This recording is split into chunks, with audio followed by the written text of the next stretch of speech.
These at-home edition episodes of How to Undo are starting to feel a little bit too much like my set. Let's add a pop of color and update this front door. On How to Undo. How to Undo with Mike Montgomery at home. Recently, I painted my entire house flat white in a YouTube video on my channel, Modern Builds. It's a great blank canvas, and I'm excited to add a splash of color. You will need a few basics for today's project. On the painting side of things, you'll need paint, and this is Behr Marquee Exterior Flat. Along with that, you'll need some brushes or rollers, or both, painter's tape, and some latex caulk. And then once our paint's dry, we're also gonna be upgrading our deadbolt and handle, along with our hinges. Let's get started. You could absolutely paint your door inside of the frame, but I'm gonna be replacing the hinges anyways, so let's take it out to the workshop.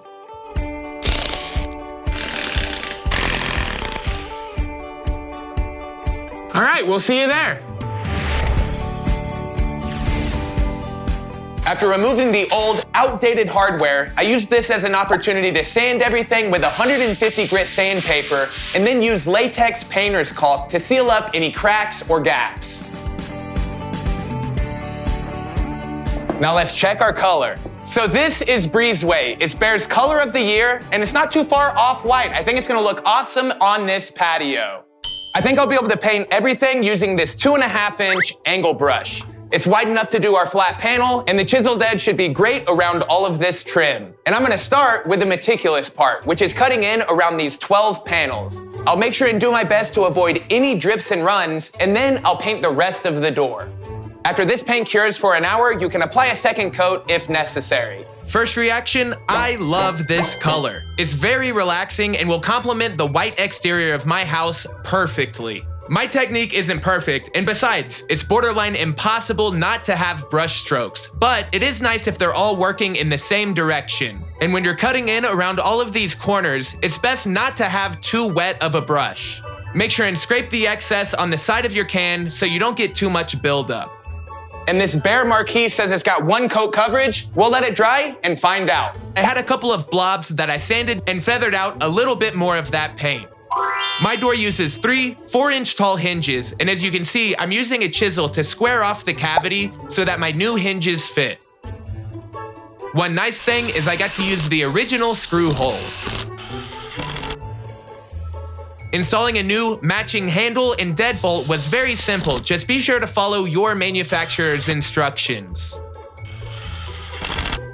It's convenient to use a few shims to raise your door off of the floor a little bit and align it with the hinge pockets in the door jamb.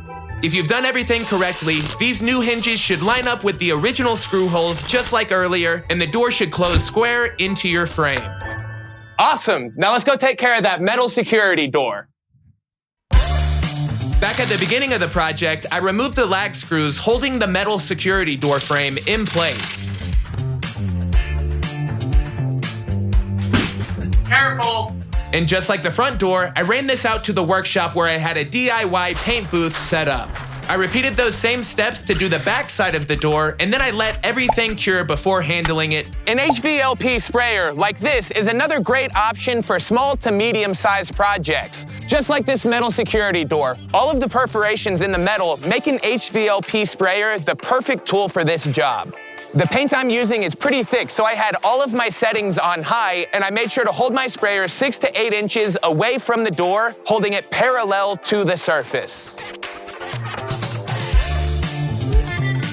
And now we can paint the other side.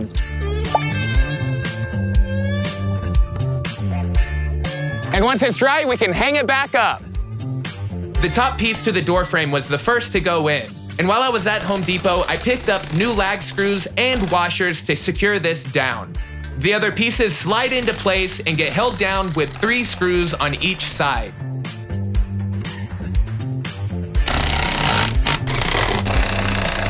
Wow. I love how there's still a little bit of white inside of the door casing. Super clean. This wouldn't be a security door without a deadbolt, so installing that was my next step. And if you know how to install one of these in a wood door, follow the same steps for a security door. This could not be going better. The last thing I want to take care of is this small crack in the stucco underneath my doorway. I'll be using this pre-mixed stucco patch that comes in a caulk tube. A wet towel does a great job of feathering out that patch. Then I painted everything flat white to match after it dried. While I was at it, I thought it would be fun to update the front porch light as well, and this couldn't be more easy. After removing the old fixture, connect your wires using wire cap nuts according to the manufacturer's instructions. Be sure the switch is turned off as well as the breaker at your panel. The style of this ceramic fixture from Home Depot looked so cool. It even had a texture that matched my stucco, so I painted it flat white to match even better. And with that, this front porch update is complete. What can I say? I love this pop of color that we were able to add to my front door. It complements the white exterior of my house perfectly and matches the desert Joshua Tree aesthetic to a T. I really hope that this project inspires you to take on something similar at your place. So thanks a ton for watching, and if you'd like to watch more episodes of How to Undo with me, Mike Montgomery, you can click right here. And for more in-depth instruction from the Home Depot, you can click right here. Be sure to check out the links down in the description to live-streamed Homeowner 101 workshops presented by the Home Depot, and we will see you next time on How to Undo. Bye.